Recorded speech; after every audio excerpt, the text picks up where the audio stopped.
एक मदर थी जो अपनी पूरी प्रेगनेंसी वो एक एनवायरनमेंट में रहती थी जहाँ पे रुद्री का पाठ होता रहता था, पूरे टाइम सुबह से शाम तक भगवान शिव का अभिषेक होता रहता था। तो जब उनका बेबी बॉर्न हुआ तो 40 डेज से उन्होंने पंडित जी के गोदी में दे दिया बेबी को कि भाई आप श्रृंगी को ऐसे पकड़ा के आप अभिषेक कराओ और वो सब कराओ।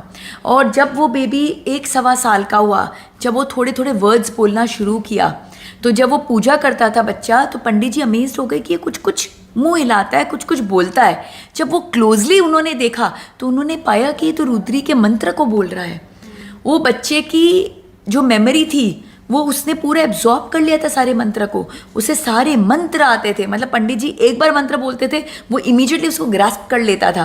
उसे ऐसे बैठ बैठ के पढ़ाना सिखाना नहीं पड़ता था, वो सुनता था और याद करता था, सुनता था और याद करता था। क्यों? क्योंकि प्रेगनेंसी में सीख चुका था। Similarly was the case of Abhimanyu. माँ सुभद्रा के गर्भ में जब अभिमन्यु जी थे तो उन्होंने चक्रव्यूह में घुसना सीख लिया था। He learned it. So basically learning happens in the womb. तो माँ, ये सब मदर पे डिपेंड करता है कि वो क्या लर्न कराना चाहती है।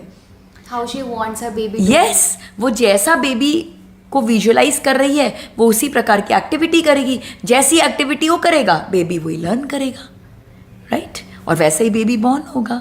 सो किसी को कुछ कंप्लेन करने की ज़रूरत ही नहीं होनी चाहिए। We get what we create.